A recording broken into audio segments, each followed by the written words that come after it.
Hello guys, welcome back. അപ്പോൾ വെക്കേഷനായിട്ട് ഒരു ദിവസം വൺ ഡേ ഒന്ന് അടിച്ചൊളിക്കാൻ വേണ്ടി ഇറങ്ങിക്കാൻ കേട്ടോ. അപ്പോൾ നമ്മൾ നേരെ വന്നിട്ടുള്ളത് കോഴിക്കോട് ഹൈലൈറ്റിലുള്ള സ്നോ പാർക്ക് പറഞ്ഞ സംഭവത്തിലാണ്. കുറേ കാലമായി വിചാരിക്കുന്നു വരാൻ കേട്ടോ. അപ്പോൾ നേരെ വന്ന് ടിക്കറ്റ് ഒക്കെ എടുത്ത് നേരെ കയറി, അതേപോലെ നമുക്ക് ബൂട്ടും അതുപോലെ സോക്സ് എല്ലാ കാര്യങ്ങളും അവർ തരും കേട്ടോ. നേരെ എൻട്രൻസിൽ കയറി ചെല്ലുക. ആദ്യം നിങ്ങൾ ഓപ്പൺ ആക്കി തരും. അപ്പോൾ കയറി ചെല്ലുമ്പോൾ ഒന്നും നമുക്ക് വലിയ തണുപ്പൊന്നും ഫീൽ ചെയ്യില്ല കേട്ടോ. പക്ഷേ കുറച്ചെണ്ണം കഴിഞ്ഞാൽ 1 മണിക്കൂർ മാക്സിമം നമ്മൾ അതിൻ്റെ ഉള്ളിൽ നിൽക്കുള്ളൂ. അതിൽ കൂടുതൽ നിൽക്കില്ല കേട്ടോ. പക്ഷേ അതിൻ്റെ ഉള്ളിൽ കാണാനുള്ള കാഴ്ചകൾ വേറെ ലെവലാട്ടോ. നല്ല കളർഫുൾ ആയിട്ടുള്ള കാഴ്ചകളും അതുപോലെ കുറച്ച് ആക്ടിവിറ്റീസും കാര്യങ്ങളൊക്കെ ഉണ്ട് കേട്ടോ.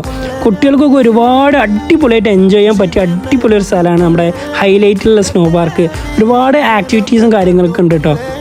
കുറച്ചേരം നിന്നപ്പോൾ തന്നെ തണുപ്പിനെ അടിച്ച് കയറിയിട്ട് അവിടെ തന്നെ അതിൻ്റെ ഉള്ളിൽ ഞാൻ ചെറിയൊരു കഫേ കേട്ടോ. അതിൽ കാര്യമായിട്ടൊന്നുമില്ല. നമുക്ക് കട്ടൻ കാപ്പി അതുപോലെ കട്ടൻ ചായ അതുപോലെ മാഗി അങ്ങനത്തെ ചെറിയ ചെറിയ ഐറ്റംസ് ഉള്ളൂ കേട്ടോ. പിന്നെ ഇതാണ് ഞാൻ പറഞ്ഞ കുറച്ച് ആക്ടിവിറ്റീസ് ഉണ്ട് അറിയില്ല. അതേപോലത്തെ കുറച്ച് കുട്ടികൾക്കൊക്കെ പറ്റിയ നല്ലൊരു അടിപൊളി ആക്ടിവിറ്റീസൊക്കെയുള്ള നല്ലൊരു ഏരിയ കേട്ടോ.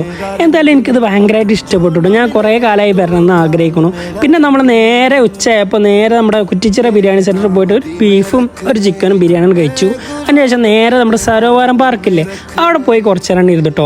അത് കഴിഞ്ഞിട്ട് വേറെ സംഭവം നമ്മുടെ കോഴിക്കോട് ബീച്ചിലെ ബോട്ടിങ്. എൻ്റെ മോനെ സ്പീഡ് ബോട്ട് വേറെ ലെവലാണ് മക്കളെ. 250 റുപ്യ ഒരാൾക്ക്.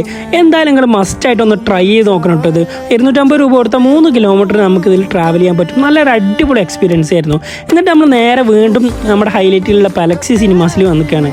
ഇന്ത്യയിൽ 3ാമത്തതും കേരളത്തിലെ തന്നെ ആദ്യത്തെ എപ്പിക് സ്ക്രീൻ എക്സ്പീരിയൻസ് ചെയ്യാൻ വന്നു കേട്ടോ. നമ്മുടെ ലാലേട്ടൻ്റെ തുടരും കാണാനും വന്നിട്ടുള്ള സംഭവം വേറെ ലെവൽ എക്സ്പീരിയൻസ് ആയിരുന്നു കേട്ടോ. Must try.